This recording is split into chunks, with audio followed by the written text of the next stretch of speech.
My name is Sarah Rosen-Wortel, and I have the great privilege and honor of being the president of the Urban Institute and welcoming you all here today. Thank you for being with us, and I hope you will join the conversation later when we get to Q&A. But as we're going along, use those phones not to check your email so much, and maybe a little bit to expand the conversation outside the bricks and mortar by using the hashtag #LiveAtUrban and talk with each other about what you're hearing and with the larger community. Today's a day people are thinking about tax policy, perhaps not as much focused on the questions of tax policy we're talking about today, but it is true that when tax policy is open and engaged, there are opportunities as well as challenges in looking out for the interests of low and moderate income American families, and so perhaps this is actually a perfect moment to have today's conversation.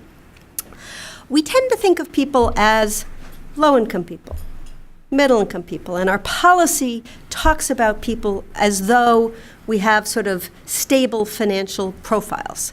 I know that when the bill comes for the repair on my roof or a car repair, the expenses in my bank account fluctuate, but I'm relatively well positioned to absorb those kinds of changes.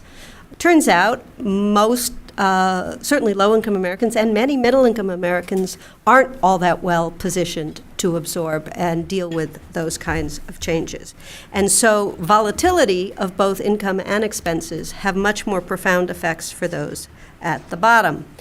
Our policy is also designed around an expectation that people fit those profiles, and that they are low income or moderate income and have certain level of expenses. And so what we're finding is that the fit between those policies and their goals to help people who are at the bottom be able to be successful and create opportunity is less effective because of this volatility. Earlier this summer, my colleagues at Urban released new research on income volatility, in particular its implications for income tax filing. Nearly 2/3 of the low-income working-age adults lived in households where income spikes or dips were significant at least 1 month of the year, and more than 40% of low-income families have 6 months a year where they had a fluctuation that was up or down 25%. Fluctuations obviously create problems that then create difficulty for you. You get behind in things, and it compounds your difficulty over time. And so families face the families that face volatility in their income often face more profound effects than simply if they had a smoother, lower income. They also complicate the ability of the person to predict the receipt and amount of some of our social safety net benefits, like refundable tax credits. If you don't know whether or not you're going to benefit from the largest anti-poverty program for working-age families, it makes it very hard for you to predict and manage financially responsibly, as we always admonish people to do. The tax system largely thinks about people on an annual basis and doesn't really the ways in which we've designed our safety net programs, they aren't really helpful to people who have to deal with dips and spikes. And we know that this problem of volatility is not likely to mitigate, it's likely to grow, given that so much of the structure of our economy is moving towards more variable and contingent work in lots of different ways. So we thought it would be important to work with our partners to elevate the debate around this topic and try to understand in more detail the ways in which these programs help to support those in poverty and the ways in which our tax policy may not be achieving the goals we hope to achieve because it's not designed for this world of income volatility. And we have a fabulous group of people who can talk about how do we tackle the issues of income volatility and what can we learn from how money moves through people's lives to make our tax policy more effective. We have a great group of people, including some Urban Institute researchers. I want to acknowledge particularly Elaine Maag, who's been our leading voice on the refundable tax credit area and is a senior research associate at Urban and affiliated with the Tax Policy Center here, which is one of our principal ways of elevating the debate around these questions. And we have a great panel that we're going to allow Dave Williams to introduce to you. Dave, I don't suspect needs a lot of introduction in this crowd, but as I think you know, he's the Chief Tax Officer and Executive Director of Intuit Tax and Financial Center. He held a number of jobs in government and in both on Capitol Hill and in the executive branch, was at the IRS as the director of the Earned Income Tax Credit Office, among many other positions. So I'm going to hand it over to David and say welcome to everyone. Thanks for being with us. Thank you. Have a great discussion. Thanks, Sarah. Can y'all hear me? Can y'all hear me? It's hard to tell. I'm seeing head shakes in the back. I'll speak up a little bit more. Welcome, everyone, and thank you for that introduction. And I think the setup for what will be, I'm sure, a great conversation. Speaking of setup, you may attribute the fact that tax reform is happening today as clairvoyance on the part of our planning committee, because we knew that today would be the day for the most interesting dialogue in Washington. Pardon me. However, it was mere luck and happenstance that got us here, just as the current version of tax reform is rolling out. Just a quick show of hands. How many of you have seen what's in the proposal? Okay, just a few. We aren't going to focus on it particularly. It's not a long draft. There's not a lot of detail, but there are pieces of it that are going to, I think, be relevant to some of our conversation. And for those of you who've had a look, there may be things that prompt it. Let me just frame a little bit about our objective here today. For a number of years, particularly when I worked in tax policy and in tax administration, I have worried about the ways in which we simplify policy or make assumptions. And you noticed, Sarah pointed out earlier, that the way the tax code works is it's sort of a once-a-year snapshot that ignores all of the things that happened in between to get to that point in time. And in fact, I work for a company that is at the end of that process. Our customers come to us after all of the year has happened and present the facts as they've occurred. And so there's little chance to do anything but try to optimize their particular tax outcomes. But the reality is they lead far more complicated lives than what's assumed. We had a panel on another paper that Elaine and her team worked on about the complexity of families, and I believe that the notion of income volatility also dovetails with that. Because underneath that single point in time in the year when one files a return, there's a very complicated story. And it is getting more complicated, as you'll hear today, as time goes on. And it is important, I think, that as policymakers consider the broad range of options for tax reform, that they include in their thinking the kinds of issues that we're going to talk about today. It is easy to think of low-income filers as simple filers, and I've heard that term more times than I can count, and nothing could be further from the truth. In fact, the lives of low-income taxpayers may be more complex because they're making trade-offs and having to think about things that middle and upper-income taxpayers may not have to confront. So with that as a backdrop, we're going to have a dialogue today. We're going to wing it a little bit. So I'll ask some questions and invite our panelists to comment. And given my advancing age, which we aren't going to talk about today, except to note that I must wear reading glasses, as embarrassing as that might be at this point.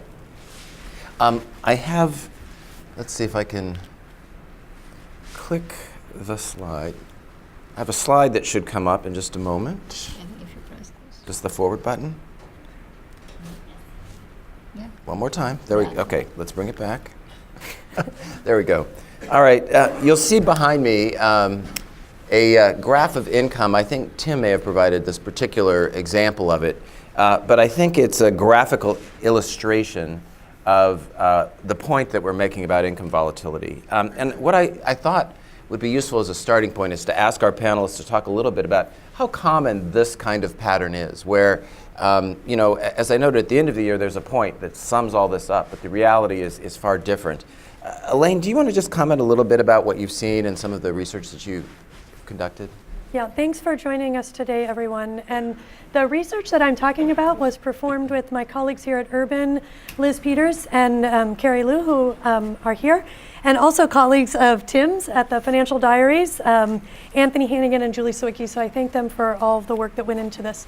So when I first looked at Tim's book and saw this profile of someone's income bouncing around, my, of course, thought is this is nuts. And so what we did for our project is look at a nationally representative sample, and we have monthly data, and we want to see who is living like this. Is it a small group or a large group? So what we found are that there's roughly 18% of families who are low income and working age who have 0 months of the year where they earn their average income. So every month their income is 25% above or below this average, which is a pretty large group of people. Less extreme, we have about 40% of low-income families have at least 6 months of the year where their income is bouncing around like this. And as Sarah mentioned in her opening remarks, we know about 64% of all income families have at least 1 month where they have this surprise of a 25% spike or a dip. It's not all just low-income families, although we'll focus most of our conversation on low-income families. We also know that for all families, half of them have a month where their taxable income bounces around by at least 25%. Tim, you you heard Elaine mention the financial diaries, and just for those of you who are interested, Tim has brought copies which will be available for purchase at the end of the session. I'd encourage you to have a look. But do you want to talk a little bit about what you've seen in the data that you've... Sure. And just as background, the U.S. Financial Diaries project was a project where we followed 235 low and moderate income families for a full year, trying to track all of their income and expenses, all of their use of financial instruments, whether on the books or off the books, to really understand what was happening within the year. The reason we did the financial diaries in the United States was because financial diaries had been done in Bangladesh and South Africa and some other developing countries. It had really changed the way we thought about the issues of how people live on under $2 a day, and the recognition that we actually knew more about how people of very limited means live their financial lives in developed countries than we knew in the United States. And so the U.S. Financial Diaries Project was trying to pull back some of the curtains of these assumptions that have been built up around annual totals, by which we measure almost everything in the United States when it comes to household finance. And it turns out that the volatility that we saw poor people in Bangladesh or in South Africa experiencing describes a shockingly large percentage of the people that we were studying. The average household in our study, and to caution, this is not a nationally representative sample, but the average household in our study had more than 5 months a year where their income was more than 25% above or below their annual average. And I find that when I say that, I do have to come back and emphasize that that's at least 25% above or below. We've established this sort of category of 25% is the cutoff by which we count a binary yes or no, it's volatile. And people tend to lock in on, well, it's 25%. No, that's 25% is the minimum before it even gets counted. And so we were seeing households with even much larger than 25% swings fall into this. And so the chart you still see behind you is Janice Evans. She is a card dealer at a casino in Mississippi. And her income varies dramatically based on a whole bunch of factors that are well outside of her control. So this is not her changing jobs. This is her essential sole source of earned income. And it's been her sole source of income for years. This is not a person with an unstable employment. This is a steady job that does not have steady pay. And that is a big category of what we're seeing of American households falling into, is employment without stability. And it needs to fundamentally change how we think about the challenges that these households face. We see so often that these households are tasked with financial management strategies that would be difficult for a finance MBA. And not simple, as you were saying. It's the exact opposite of simple. Yeah. Managing an income stream that looks like that, when almost the rest of your life assumes that you've got a steady income, that you know how much you earn in a year, that you can budget month to month, that you can split things up over time, that's just not the way that people's finances work. You know, what's interesting about that is that of late, I'm sure the term gig economy has begun to infiltrate everything that you've read and heard. And I think most people would associate income volatility with this notion of someone in the gig economy, but you've just described a situation in which someone with a steady job over a period of years still has income volatility, sort of expanding how we think about it. And I think it's great. Specifically, the volatility within a job held over the year accounted for more than half of the volatility that people experienced. It wasn't changing jobs, it wasn't gig economy, it was a steady job without steady pay. I don't think people think about that as much. That's great insight. Kate, do you want to talk a little bit about what you see in VITA? What are the characteristics of folks that you deal with? Sure. So at Prosperity Now, we have a network of volunteer income tax assistance preparers, or the VITA program, which essentially provides free tax preparation help to low-income families. We have about 1,400 members in that network, representing 60% of all the VITA sites, and so we have a fairly good sense of the type of taxpayer that's coming into a VITA site. Last year, VITA sites prepared 1.4 million tax returns, so it's a decent handle on some things that are happening there. And a couple of things that we're seeing that get to this volatility issue. So as an anecdote, one of the members of our network has a contest every year for which volunteer has the tax return, the most complex tax return, and the winner had 10 W-2s that they were preparing.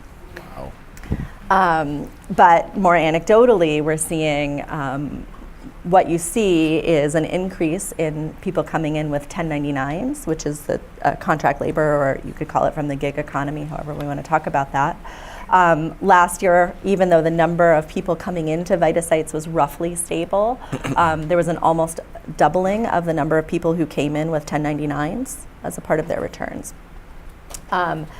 And a lot of people who come into VITA sites do qualify for the EITC, and we can talk about how that particular program both helps and contributes to volatility. But I will say what's interesting is that of those people who are coming in, who are turning to this, are coming in with 1099s, we have a couple of things that we know.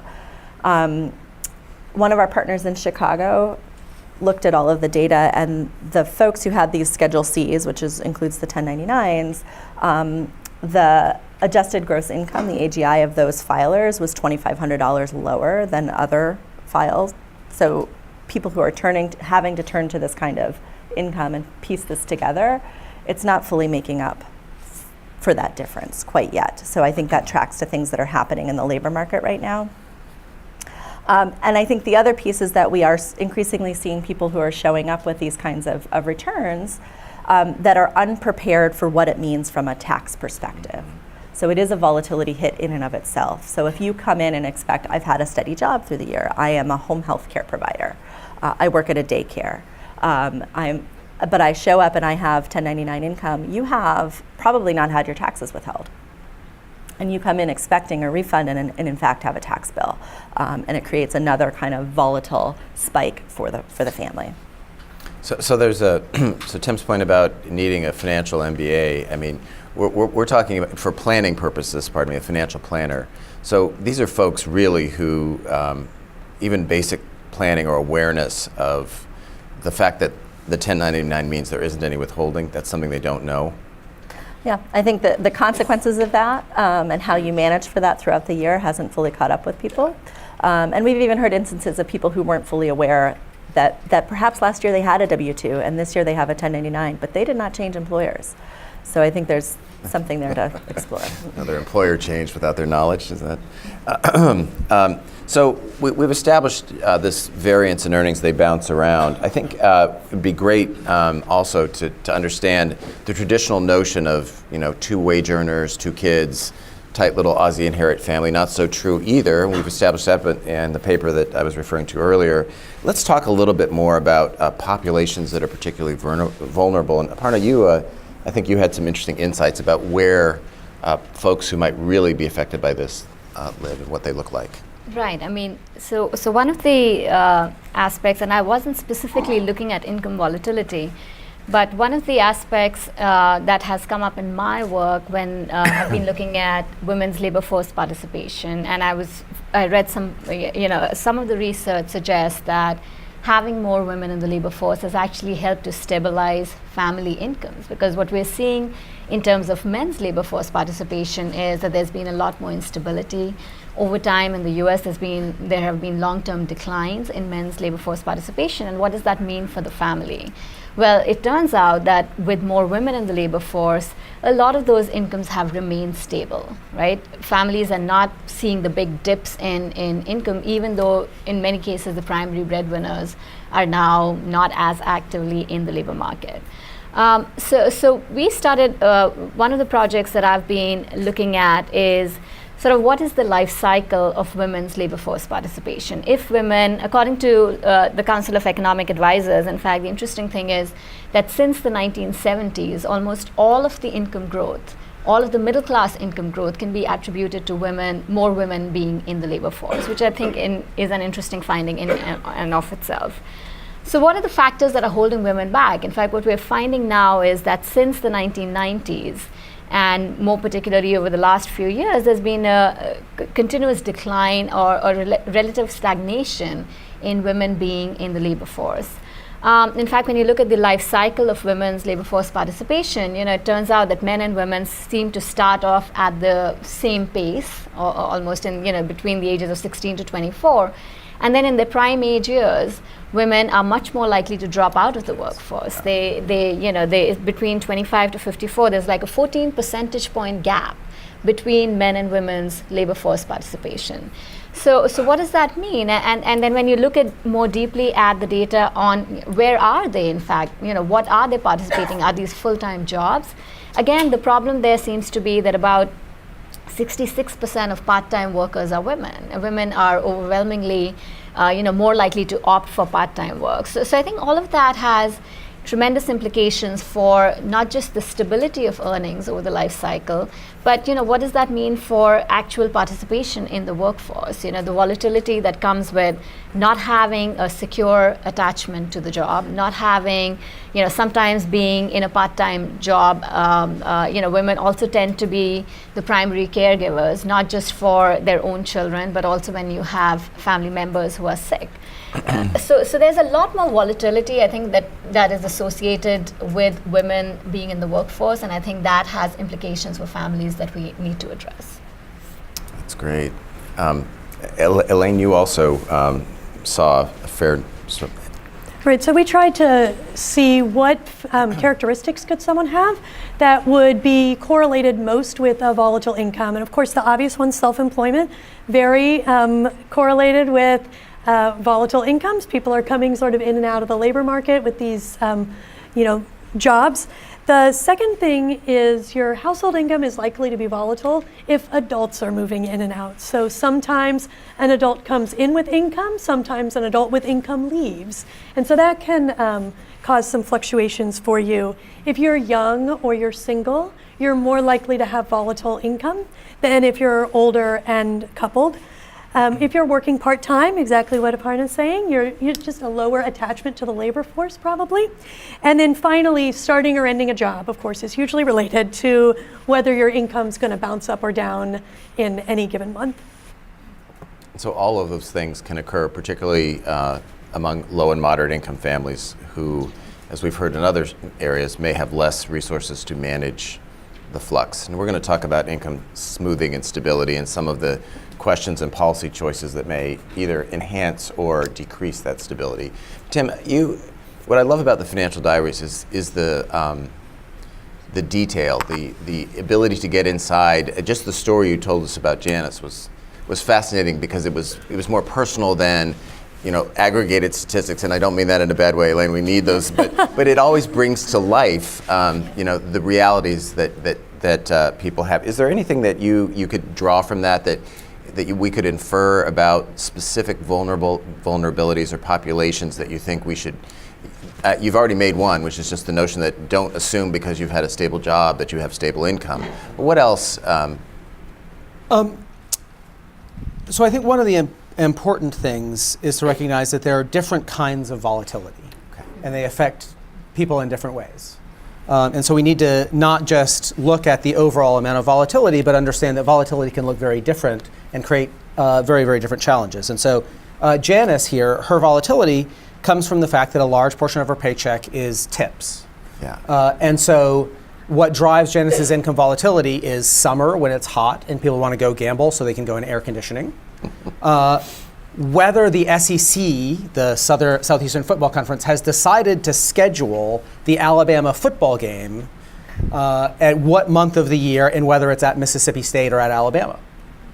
This year, Janice is going to have a terrific Thanksgiving because the SEC schedule means that both Alabama and Auburn are playing at Mississippi State in November.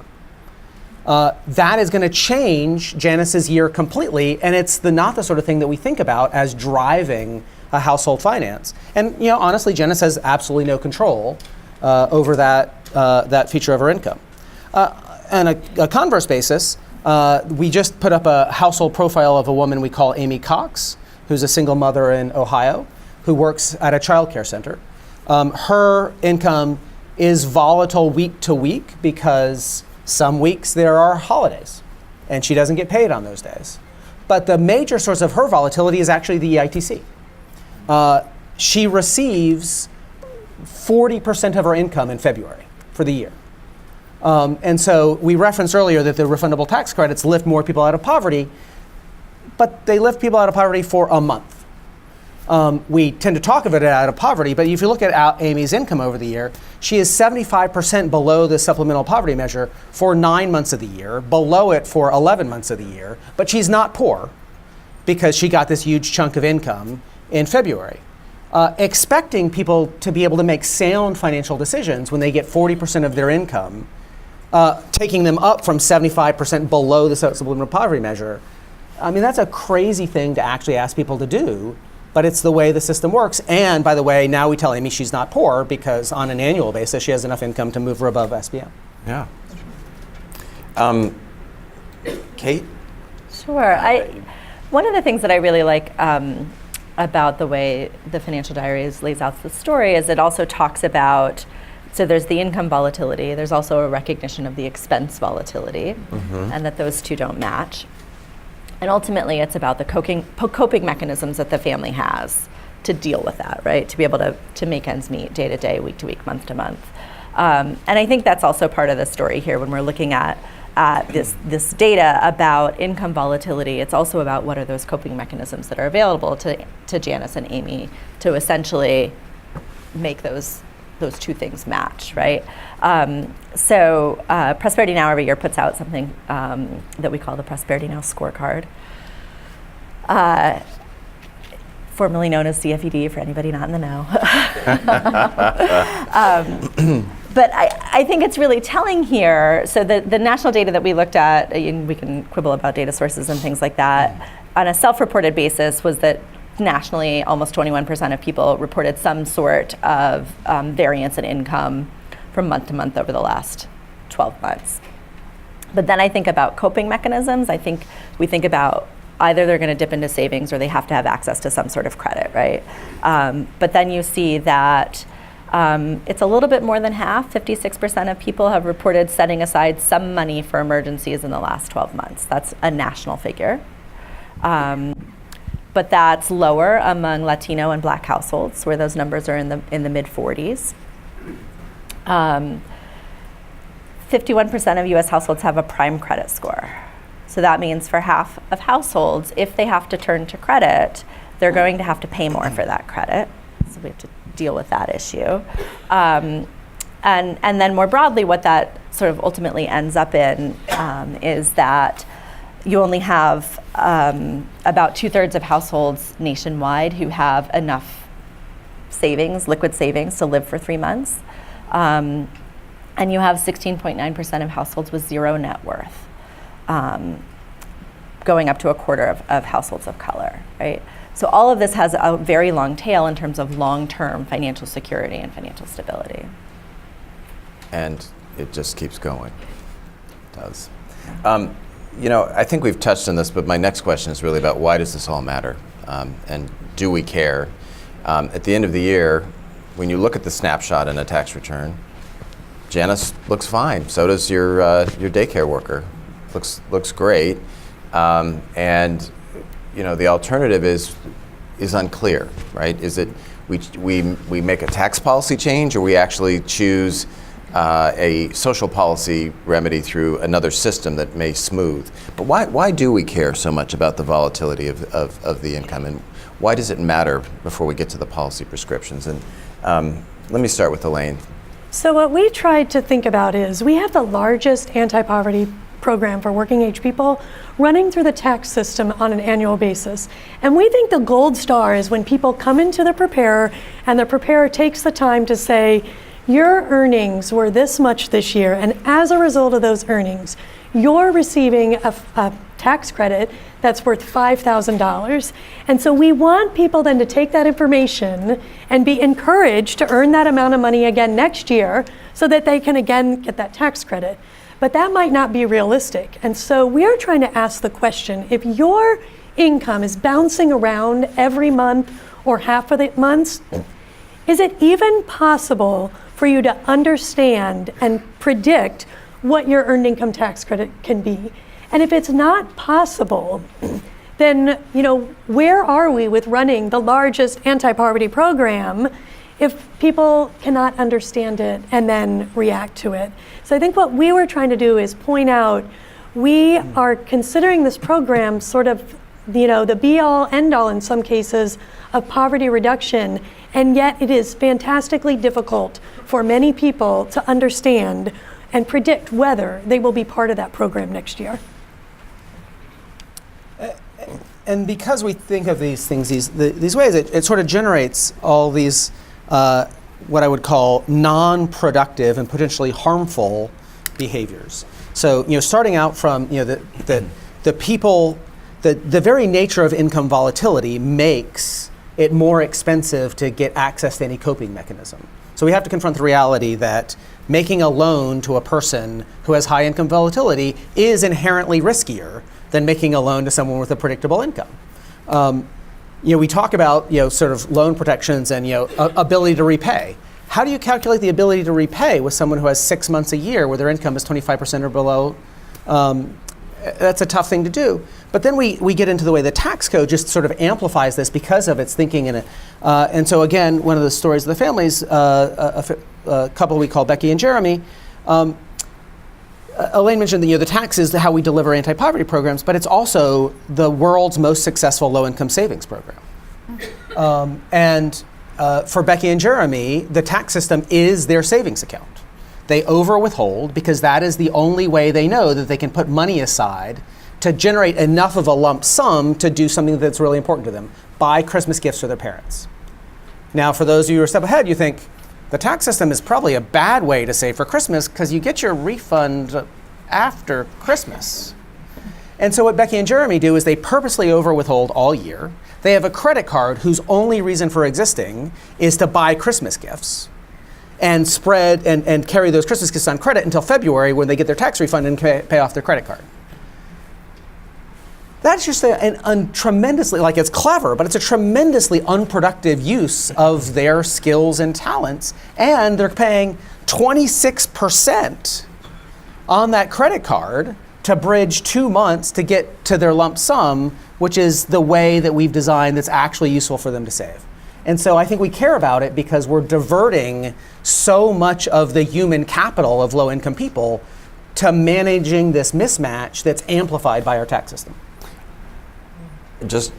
Yes, and I find it a little interesting that you've just described people who actually are capable of doing financial planning, albeit in a pressurized environment. But the assumption that people can't think ahead and plan ahead, you just suggested that folks do actually have mechanisms and coping mechanisms, which is actually, I think, important for us to understand because there's an opportunity to leverage that for the right background. And I don't want to... No, I was just to say, because we see that over and over again at the VITA sites, right? People walk in to get their tax returns done, and they have already mentally accounted for how they're spending that refund, right? They may not know how much it's going to be, but for the most part, they expect that they're going to get that refund. And so, there's lots of talk about the tax time moment, the tax time savings opportunity, and I think we should talk about that. But fundamentally, our system has primed people to expect a lump sum, and so they have figured out ways to manage their financial lives in such a way that they are utilizing a lump sum at that point in time. And so anything that we're doing to adjust for that has to, I think, account for the idea that it will take people time to adjust how they are thinking about that, right? And how they manage their financial lives. It's not going to be a switch that we can flip and everybody's going to be really excited to suddenly have that refund in a different way because they've managed with a lump sum for so long. We've talked mostly until just now about the notion of volatility within the year. But I think another question that goes along with it, well, is that the same situation year over year? In other words, does the person who has this kind of challenge, comes into the VITA site, is it the same challenge they have every year? And I know, Aparna, you had talked a little bit about the life cycle of individuals. Do you want to say a little bit more about that? Right. I mean, so what we're seeing, the volatility that we observe is really annually for taking leave for certain types of caregiving responsibilities. I think that is an issue that affects people, everybody every year. This could be leave for own illness, this could be leave for caregiving, this could be parental leave. We do know that about 14% of workers every year need access to that leave. I think the problem today is that the access to that leave is the least likely for the lowest wage workers. So you see a lot of these there are certain programs across the US in states like California and New Jersey, Rhode Island, that tell people, well, we will let you take some time off if you need it for any of these reasons. We'll pay you a certain amount of money. But for most of the US, for most of the country, these programs, there is the Family and Medical Leave Act that allows people to take leave, but it's unpaid. And so I think that is a huge source of stress for families, because a lot of this is unpredictable. If you suddenly need to take leave to take somebody to the doctor, and you don't have, you can't afford to take that leave because you don't have the money coming from your employer or from the government to feel comfortable taking that leave. I think that is a huge source of uncertainty that losing a day's wages, I think, is hugely problematic for the lowest wage workers. So in terms of policies, I do think sort of looking at paid leave, providing access to paid leave especially for the lowest wage workers, I think is key. Also on the EITC point, I do think people depend on the EITC. They may not know exactly how much they're getting. I do think that they know that there's a lump sum coming at the end of the year, and I do think people depend on it. In addition, we also have the child tax credit. We have the child and dependent care credit. If you look at if you start sort of adding together the amounts that you get from all of these tax credit programs, it's not significant, but it can substantially boost people at the end of the year. I would say it is significant. It lifts millions of families out of poverty, at least what we define as poverty. Exactly. So the question is, and I understand that it's hard to predict, but why did the advanced EITC not work? I think is a good question. Why are people, if people really believe that they wanted to smooth incomes month to month and they had access to an advanced EITC, like why do people not use it? And I don't think I have the answer to that. I agree that people think of it as a forced saving mechanism, and they would rather get the money at the end of the year and get it lump sum. But whether that maybe I had always thought that allowing people to access these credits in advance, especially with things like the child tax credit that are fairly predictable, you're going to get the money. It has little to do with how much you actually earn. Why doesn't it work? So I think you make a great point there about the child tax credit would be relatively simple to deliver on a monthly basis, except for kids moving around tax units. That's a problem. But for a lot of kids, they're in the same tax unit year to year, and because there's no phase out at the very low income, people don't have to be worried they're going to pay it back. The EITC, on the other hand, I don't know if I'm going to get it, and that fear that I'm not going to get it next year means I cannot take it in advance form, because if I get socked with not only not receiving the lump sum I'm expecting, but owing back money I've already received, it's an untenable situation. That's right. So having run the program for 4 years, that's why people in general won't take the advance. They are so worried about the year-end consequences that they are unwilling to, and the requirement they pay it back. And that is why when the premium tax credit was created, we started to see this same problem, and there was a lot of debate about holding harmless and what we were going to do. I think, though, the broader question is really, what is the best if you believe that income smoothing is the option, is it a tax policy, tax administrative solution? not on my questions, but that's really where I want to go. Yeah. I mean, we're sitting here talking about the context of the EITC, which is often the largest single amount of money that low-income families see during a year. We recognize that it has benefits, and that it does actually create incomes for that year. We see the downside in that it for much of the year, folks live well. The numbers Tim was citing were pretty dramatic, and then for a month, they're just great. But the question is, what are the alternatives, and how does one really think about that in a way that addresses the challenge we have? We're talking about tax policy primarily, but having administered a number of tax provisions and watched it happen, the question I have is, do we think that the tax code is the place where this kind of policy should be addressed? What would we do? And I'll just leave that for Tim. I think you have a point of view. I think I struggle to come up with people who think that it is. It's just that it's the mechanism which is available, not the optimal mechanism. Right. In a perfect world where we had other mechanisms available, I think it would be a lot more interesting to think about subsidizing wages in a way that does accomplish some smoothing, does encourage employment relationships rather than contractor relationships. Maybe becomes a little bit more apparent to people what's going on. I'm sure, again, everybody knows that while people are worried about what the refund is, most of those people don't know what the EITC is, or they just think they're getting a refund, and they don't know what the source of it is. And so certainly in our work, if you ask people how much of this was a refund and how much was the EITC, people are like, what are you talking about? What's the EITC? It's all a refund. It's my refund. So they don't know where it comes from. And so maybe sort of addressing some things that way.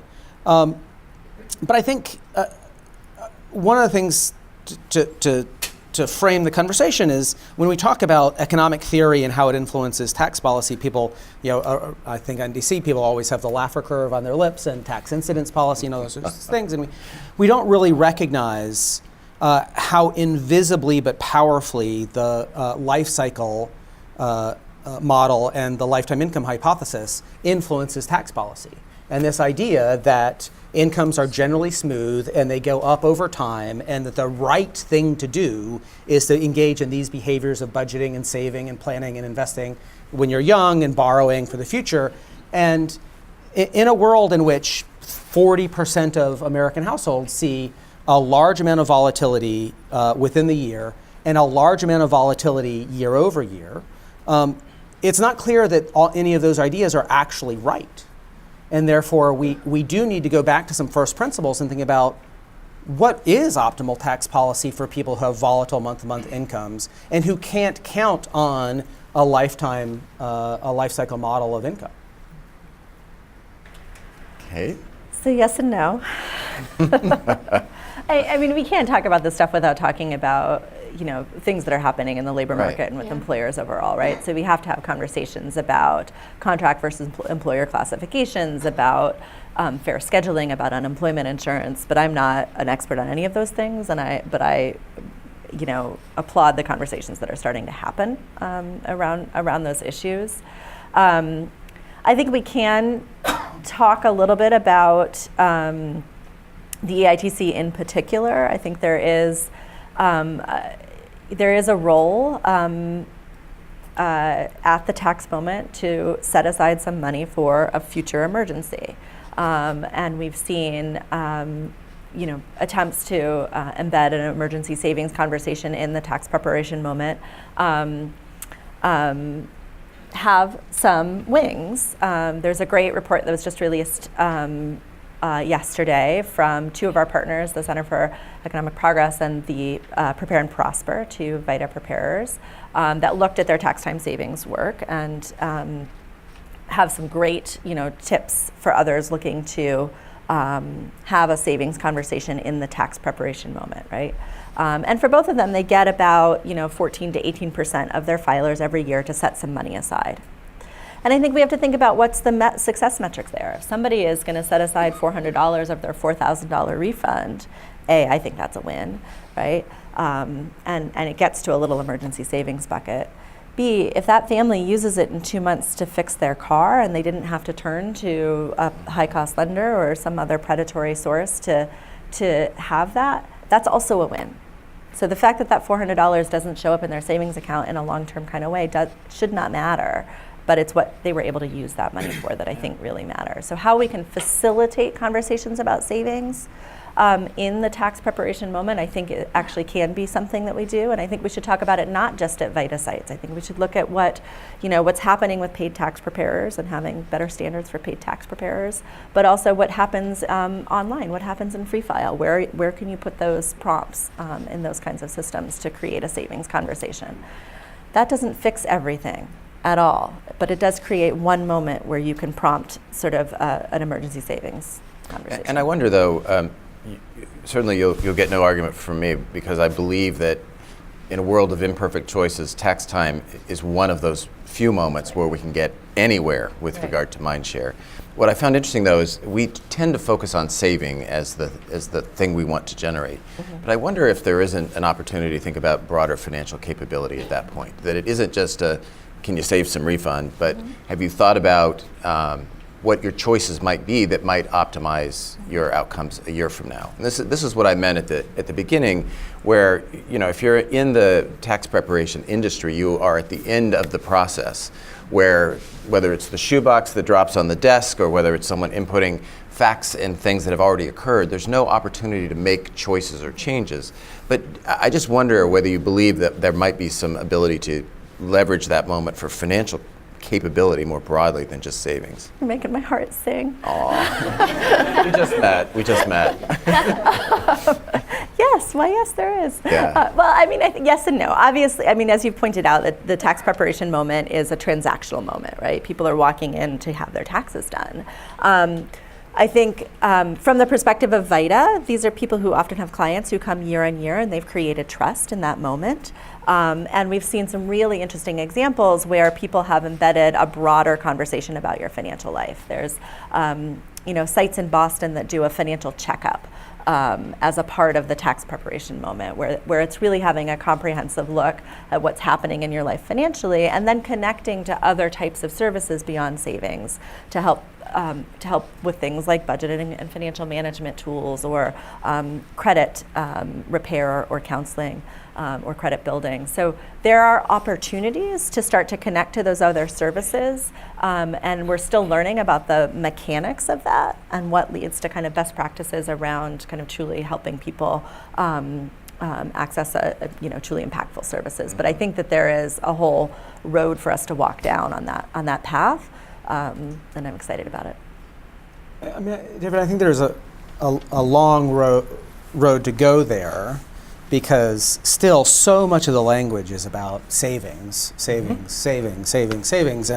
the refund is their savings. Yeah. And I find a lot of those conversations are sort of like talking to a 65-year-old and saying, "Why aren't you saving your IRA?" I mean, that is the savings. Now you're at the moment that you've been saving for. And a lot of people, as far as I can tell from data I see from various sources, including Intuit, is that a lot of people are paying down debt, which in fact is probably a higher return, like a better financial choice, given what debt costs versus what savings earns for these people. And so we do have a long way to go to work with the people providing this advice to better understand what the actual situations are, so that they can guide people to sound financial decisions. And it's not just the individual households. We haven't trained the advice givers on how to manage volatility, and so they're not really well prepared to help people to good advice.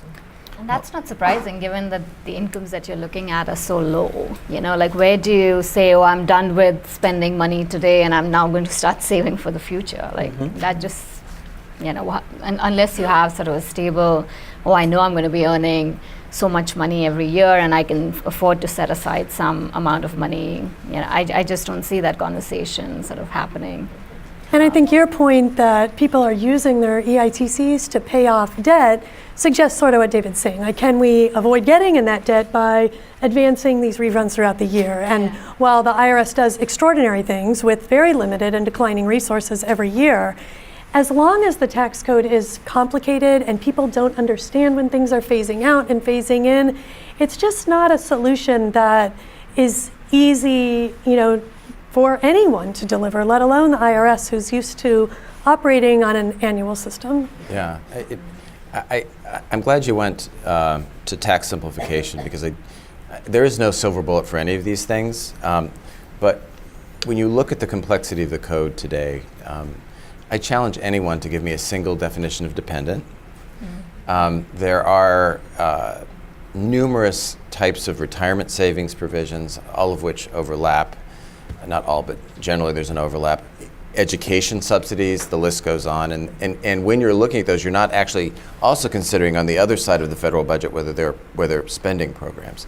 And so I think, at least in my mind, another component of this is when the individual comes in, can they even figure out? Does their advisor have the ability to understand which of those 15 retirement subsidies is the right one for that person to choose, or whatever it is? It feels like there's a fair amount of complexity that could be solved, or at least reduced, to enable people to understand the choices that are available to them. Does that? That's exactly right. So one of the, Elaine and I were just talking about this, one of the problems that a lot of low-income people face, and which we sort of analyzed, was that if you are low income and you're getting the EITC, getting the child tax credit, getting, let's say, the dependent care credit, maybe Medicaid, and you suddenly start earning slightly more than, or you're in the phase-out region of these different programs with their different eligibility rules.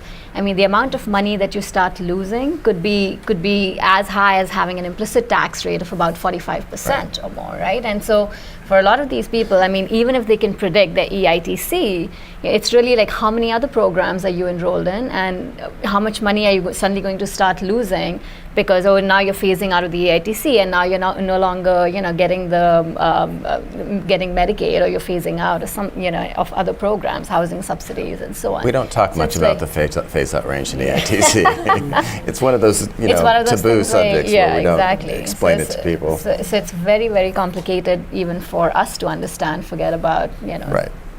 I have to give a plug for VITA, though, that of any EITC returns that are prepared, they have the highest accuracy rate when they come from a VITA volunteer. But there are real standards that VITA volunteers have to adhere to, and training that's provided. And so, yes, it is a complicated web we weave. There are 27 million tax returns every year that have, an EITC. Only 1.4 million of those are prepared by VITA providers. And so, what are the standards that are out there for everybody else who's preparing those taxes? Yeah. Let me, we're going to go to questions from the audience in just a moment, but I wanted to ask, let's assume for now that the status quo is what it is, and that there may not be radical changes. We may not be able to rethink the administration of the EITC in a way that smooths its passage and doesn't require repayment if you guess wrong about what your income can be. I wonder, aren't there, and this is for Elaine, aren't there some things that maybe the tax administration at the IRS could do in the short term to at least enable people moving into the gig economy and elsewhere to be better prepared to address the kinds of shortcomings Kate was talking about? The Uber folks who... So we could, write regulations, I think, to require these Ubers, Lyft, Airbnb to provide the information to everyone who works under their platform, whether as an employee or a contractor or whatever they want to be called, the information that the IRS is requesting that these companies already have. So if you know how many days the house was rented, what you submitted as, expenses, if a third party can collect that information and give it to someone in a reliable manner and share it with the IRS, then it's going to make tax preparation easier, and it also makes tax administration easier. Beyond that, I think sometimes, a lot of stuff will just frankly require law changes. The determining where a child should be throughout the year. Is it a problem if a child shows up on more than one return? These are questions Congress needs to sort out. And I think they're particularly relevant today because we're seeing families change, we're seeing income change, and so Congress needs to give the IRS something that they can actually administer. And I mean, it's tax reform, right? I haven't You heard could that get one lucky. before. Is there anything else, I mean, Kay, you may be the best to comment on it, but anybody that you see that would be helpful in this context that could be done without getting sucked into the maw of tax reform and maybe not coming out the other side? Is there anything that would be, and maybe there isn't. I mean, we've just heard from Elaine that at least some of the data that's available with the platform companies, whether they're employers or not, let's just leave that issue aside for the moment, but they do possess data that is needed for tax return preparation for the people who conduct the work. Mm-hmm. Is there anything else you see that when your clients walk in the door that would be useful, that could be done sort of from an administrative or regulatory perspective? Certainly I think the more that people are on these types of platforms, the easier it will be to get that kind of data. I think it also, we have to recognize that there is still a robust cash economy happening where people are not deriving income from those types of digital means. And so I think it'll be interesting to see. I know that there are, technology platforms growing to help people track those kinds of expenses over time, and how those can tie into what the tax return requirements could be very helpful. Again, relying on technology and things like that. But then we're going to get into messier stuff. Yeah, it really does. Yeah, it does. One last question for Tim, and then we'll go to the audience. Tim, if you could pick one thing, king for a day, direct the Senate and the House, as the president is trying to do, and not as successfully as he might want. What would be the one policy prescription you would put in place that would help address the income volatility that we're talking about today?